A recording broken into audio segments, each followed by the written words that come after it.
प्रभु यीशु मसीह के मधुर नाम से आप सबको नमस्कार। पीछे 7 महीना परमेश्वर हमें रक्षा करके इस 8वां महीना के अंदर परमेश्वर प्रवेश करने के लिए जो अनुग्रह को हमें दिया है, लाख और लाख धन्यवाद देंगे।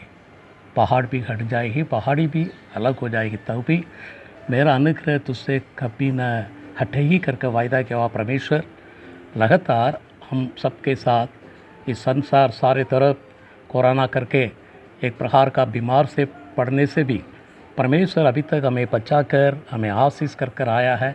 उस परमेश्वर के लिए हम धन्यवाद देंगे।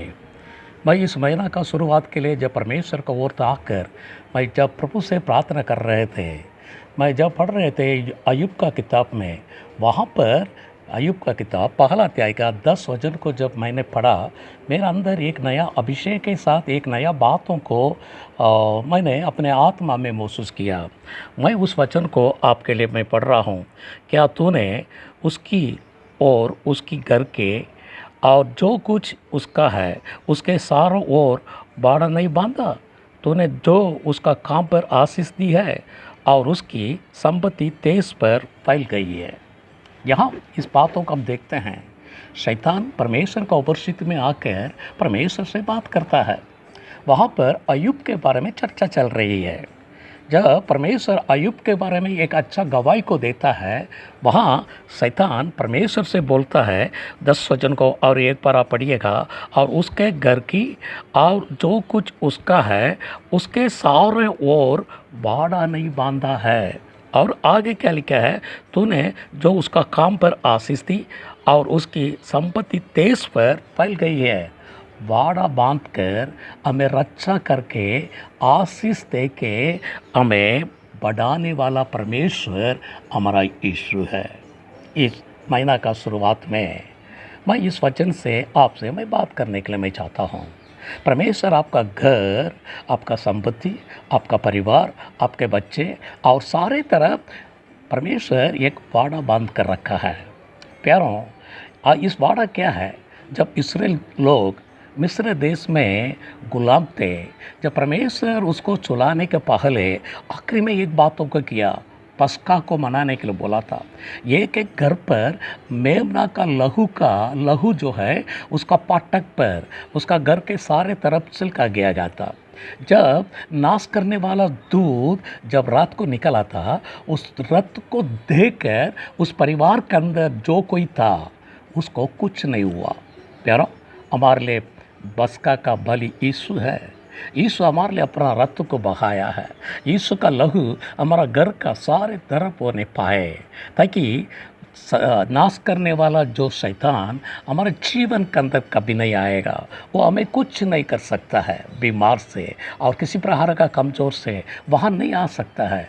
जो लोग यीशु मसीह का लहू से धोया गया है, जिसका पाप यीशु मसीह का लहू से माफ़ किया गया है, उनके लिए एक आशा है, प्रभु उसको रक्षा करेगा। सारे बातों में, सारे बीमारों में, सारे कमज़ोर में, अनेक प्रकार का बातों से यीशु का लहू हमें रक्षा करता है। शैतान का किसी प्रकार का कोई अन्य बात हमारे जीवन के अंदर आने नहीं देगा। प्यारों, क्या आप यीशु मसीह का लहू से धोया गया है? क्या आपके सारे तरफ यीशु का लहू का बांधा है? क्या यीशु ने आपका जीवन के अंदर एक ऐसा एक पवित्र जीवन को उद्धार को दिया है? आप उस लहू के अंदर है। पहले बांधा जो है यीशु मसीह का लहू का है। और दूसरा एक बातों को भी मैं आपको बताने के लिए मैं जाता हूँ। मेरे साथ खोलिएगा दूसरा राजा का किताब 6 अध्याय में एक बातों को देखते हैं। 6 अध्याय में वहाँ पर परमेश्वर का परिशुद्धता एलिसा के बारे में यहाँ पर हम देखते हैं।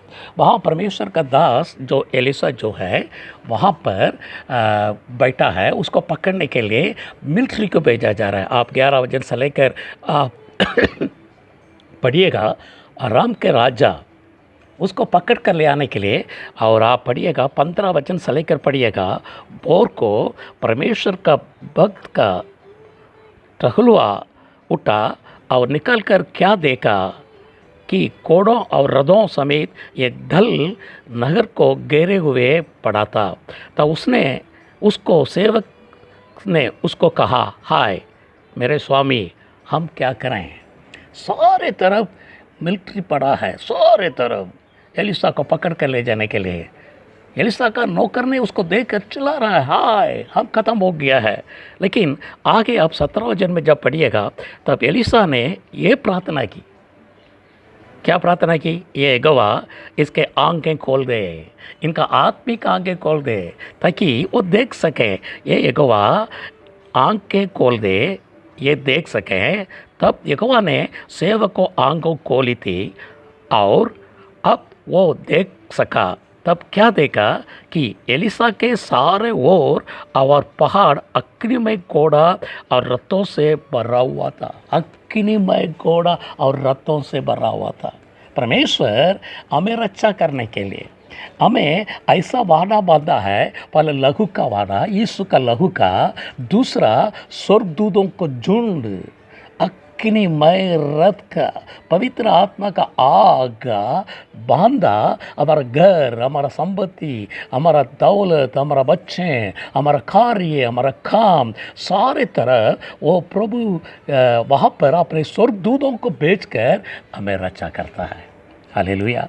आपके जीवन में जब आप परमेश्वर को और प्रार्थना करते हैं, परमेश्वर को उपस्थित को आप जब महसूस करते हैं, आपका शारीरिक अंग नहीं, आपका आत्मिक अंग, आपका आत्मिक अंग, जो जैसा दाऊद प्रार्थना करता है, ए प्रभु मेरे आंखें खोल दे ताकि तेरा वचन के अंदर जो अद्भुत बात है उसको मैं देख सकता हूँ। भजन संहिता 119 का 18 वचन में इस बातों को हम देखते हैं। मेरा आंखें खोल दे, आत्मिक आंखें खोल दे। मेरे लिए जो चीज़ को तू तैयार कर रखा है, जो वादा बांध कर रखा है, मैं डरूंगा नहीं, मैं डरूंगा नहीं। बहुत से लोग इन दिनों में ये बीमार के चलते डर गया, बहुत से लोग नाना प्रकार की बातों से घबराहट हुआ है। लेकिन परमेश्वर का वचन में लिखा है, डरो मत।